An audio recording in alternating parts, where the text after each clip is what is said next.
All right, that's biggest sleeper. We'll flip to the biggest bust, El Busto. El Busto of this draft is who, Robbie? I hate to do this because I feel like I'm like overly negative, but LaMelo Ball. If you cannot shoot at the point guard position, how has that worked out for anybody in the last 10 years in the NBA? They are going to go under and then go under again and under again, and then they're going to get to the charge arc and they might go under there. Like, that's what I think about when I look at LaMelo Ball. They're going to go under forever. And to me, like, Lonzo was a really good player at UCLA, and he's a solid pro, but you could almost say that his NBA career has been, I'm not going to say a bust because he's a solid player. It's been disappointing for the number 2 pick. When you get drafted number 1, like Anthony Bennett's the perfect example. If he's drafted 10th, no one even probably talks about him as a bust because it doesn't matter. But when you're the top pick or the second pick or the third pick, like, it's a different animal. So I think his inability to shoot the ball, I think his dad is explosive as all can be to where he could totally screw this up. There's a lot to me that screams like this could be really bad. Let me add on to that. So think about this, the difference. He passes the ball a lot like Rondo, right? They both dribble, no look. Can I interrupt you, though? I know where Rajon Rondo is a really good example because he doesn't shoot it well, but Rajon Rondo is super freaking smart. And he knows exactly where everybody's supposed to be. Agreed. He only cares about winning. Yep. He doesn't care about highlights. He doesn't care about stats.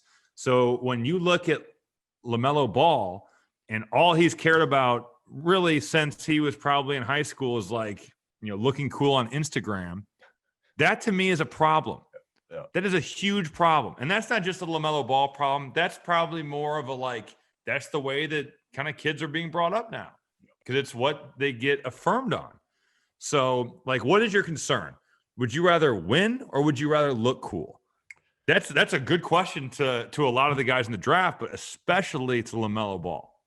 And again, what I was trying to get at was they both have innate court vision and passing ability. They do it flashy. The big difference, the biggest difference. There's two.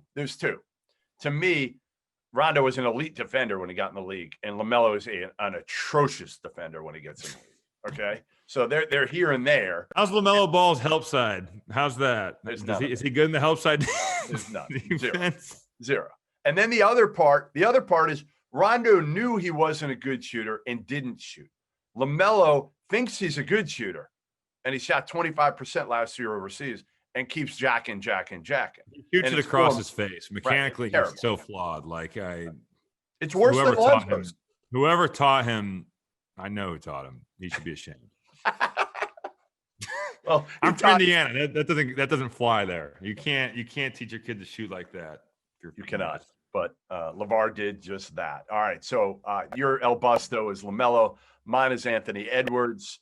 No surprise there. I'm just concerned, especially if he goes number 1, that he's not going to be able to live up to that hype.